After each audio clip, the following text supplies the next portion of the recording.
Halo semuanya, kembali lagi bersama saya Michael. Di video kali ini kita akan bahas update market crypto. Sebelumnya, kalau teman-teman nonton di video sebelumnya ya, kita sempat bahas momen penentuan kripto dalam 24 jam gitu ya.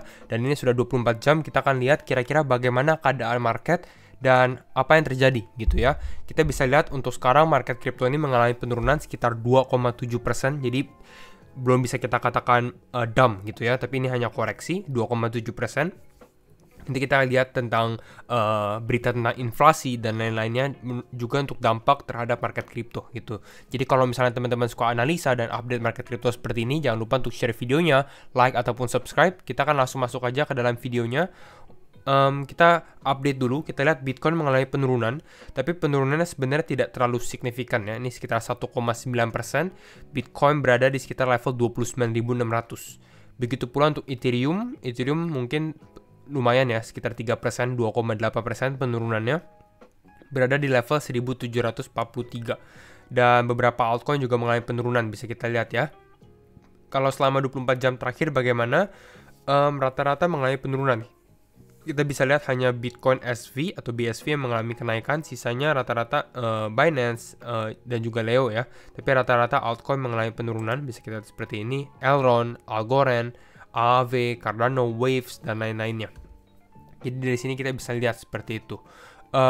Kalau kita lihat untuk fear and greed bagaimana, fear and greed masih dalam extreme fear, tapi mungkin dengan adanya berita makro yang baru keluar, sentimen akan lebih sedikit negatif juga kalau saya rasa gitu ya, menurut analisa untuk fear and greed mungkin di esok hari. Nah, kita lihat hasil dari inflasi yang sudah kita tunggu-tunggu selama beberapa hari ini. Nah, hasilnya apa?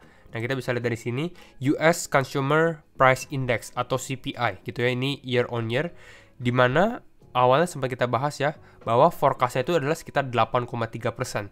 Tapi ternyata yang terjadi adalah 8,6%. Jadi ini di atas forecast atau perkiraan. Jadi ini sebenarnya cukup negatif, bukan hanya untuk market crypto gitu ya, tapi lebih karena untuk financial market di general, karena inflasinya makin tinggi. Jujur saya rasa saya sendiri juga tidak expect bahwa kita bisa ke 8,6% gitu ya, unexpected. Bahkan di sini CoinDesk juga bilang inflation unexpectedly gitu. Jadi tidak diperkirakan bakal lebih tinggi lagi dari bulan sebelumnya gitu ya. Karena kita lihat di bulan Maret kita sudah 8,5% dan orang-orang rata-rata berpikir ini sudah yang paling maksimal gitu ya. Tapi ternyata di bulan Mei kita mengalami kenaikan yang lebih maksimal, yaitu sekitar 8,6%. Jadi ini yang benar-benar terjadi. Kalau kita lihat dari Bloomberg sendiri, dia bahas bahwa inflation hits a new 40-year high gitu ya. Jadi dalam 40 tahun terakhir gitu ya, ini paling besar 8,6%. Jadi itu sentimen negatifnya. Jadi mungkin kita udah tahu kira-kira market crypto bakal bagaimana gitu ya.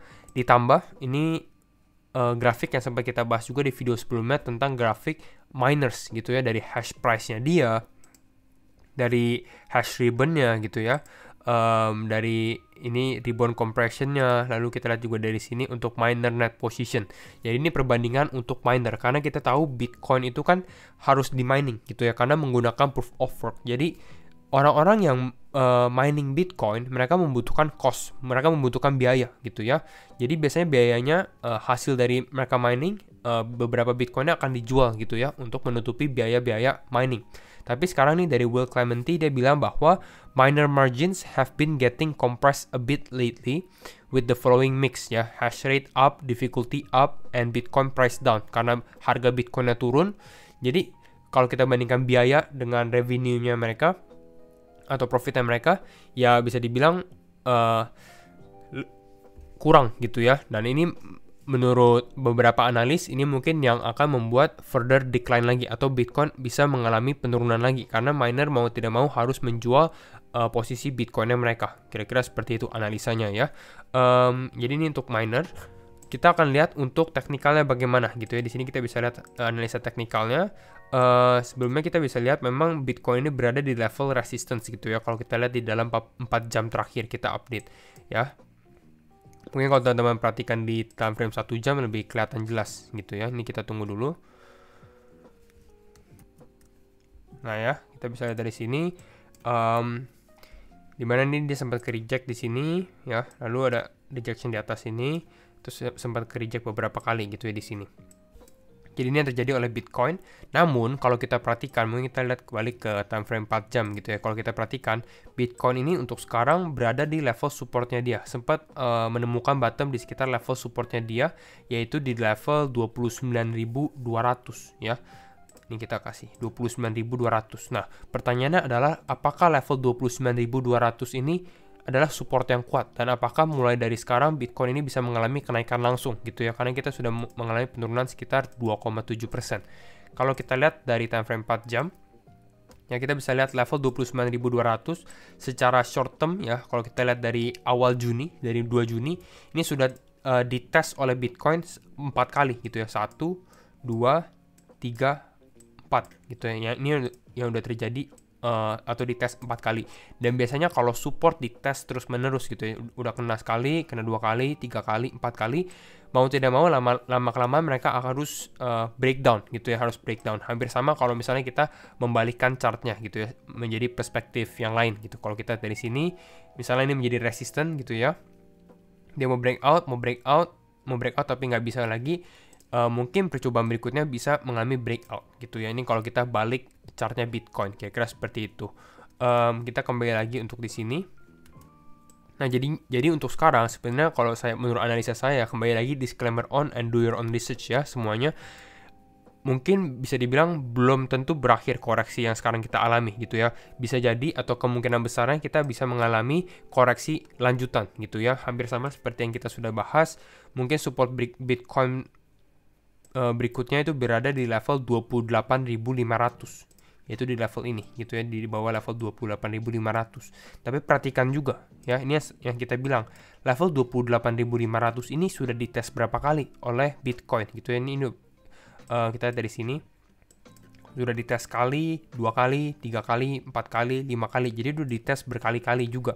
Jadi mungkin bisa jadi ada possibility atau kemungkinan Bitcoin akan tambah mengalami penurunan. Dan kalau misalnya Bitcoin mengalami penurunan, ya kita tahu banyak altcoin juga mungkin mengalami penurunan. Tapi mungkin itu yang kita butuhkan juga untuk market crypto gitu ya. Lebih baik kita mengalami penurunan sekarang, mungkin kita langsung ke level 22.000 atau 21.000 di mana orang-orang panic selling, lalu kita bisa pelan-pelan mengalami kenaikan gitu ya, slow and steady. Mengalami uptrend tapi mungkin secara perlahan gitu. Mungkin itu yang lebih baik gitu ya kalau untuk market. Nah, itu kira-kira untuk analisa Bitcoin. Kita lihat juga untuk Bitcoin dominance, kita lanjut dan kita lihat akan beberapa grafik juga. Untuk Bitcoin dominance seperti yang kita bilang, kita lihat di time frame 1 hari ya. Ini kita lihat 2 hari sebelumnya altcoin mengalami cukup bagus gitu ya performanya, makanya Bitcoin dominance-nya mengalami penurunan, dan kita lihat untuk hari ini Bitcoin dominance-nya kembali hijau. Dan mungkin kalau teman-teman tahu, kalau misalnya Bitcoin yang mengalami penurunan, biasanya yang terkena dampak lebih besar itu siapa?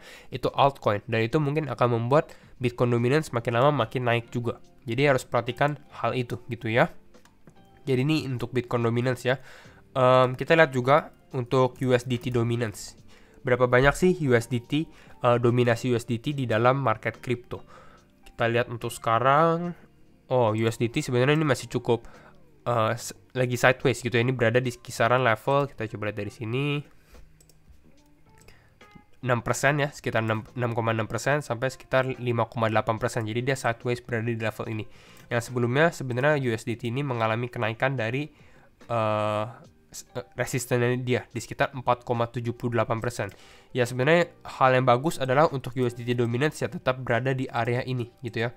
Dengan USDT dominance berada di area ini, ya artinya market tidak akan terlalu down, terlalu parah. Kecuali kalau USDT dominance-nya naik mungkin sampai ke 7% atau amit-amit kita naik sampai ke 8 atau 9% gitu ya. Yang kita harapkan untuk dominasi USDT ini adalah untuk kita mengalami penurunan. Kalau misalnya USDT dominance-nya mengalami penurunan, artinya stablecoin yang ada di dalam market, khususnya USDT ya, karena kita bahas USDT, ini akan mengalami penurunan. Kenapa bisa mengalami penurunan? Karena stablecoin-nya dipergunakan untuk beli kripto-kripto lainnya, jadi dominasinya berkurang gitu. Itu yang kita harapkan. Kita lihat juga untuk chart berikutnya seperti total. Bagaimana dengan total market crypto gitu ya? Kita untuk cek. Kalau untuk total market crypto, kita bisa lihat dari sini. Ya, kita bisa lihat dari total market crypto. Oke, ini sekarang total market crypto masih berada di level supportnya gitu. Jadi ini masih berarti masih bisa bertahan lah kalau kita lihat dari sini ya. Ini masih berada di level supportnya. Tapi ini teman-teman harus perhatikan kenapa? Karena kalau misalnya kita breakdown dari support ini, khususnya kalau di time frame weekly kita di bawah level supportnya, ini akan cukup berbahaya juga untuk market crypto gitu ya. Kalau misalnya kita masih berada di kisaran range ini ya, sebenarnya masih aman-aman saja gitu ya, karena ini posisi support kita. Tapi perhatikan untuk level total. Kalau untuk total 2 bagaimana? Kita lihat dari sini, total market crypto, total 2 persis juga di dalam level supportnya juga. Jadi masih di dalam level support dan belum breakdown gitu ya. Ini kira-kira untuk analisa market crypto hari ini. Kita bahas beberapa grafik dan juga berita tentang inflasi gitu ya, yang sempat kita tunggu-tunggu. Berarti kita sudah tahu kira-kira arah mana Bitcoin memilih gitu ya. Bitcoin milih arah mana. Jadi kira-kira itu untuk analisa saya hari ini untuk update market crypto. Jadi kalau misalnya teman-teman suka video ini, jangan lupa untuk share videonya, like ataupun subscribe. Dan sekali lagi, thank you semua for watching and see you in the next video. Bye-bye.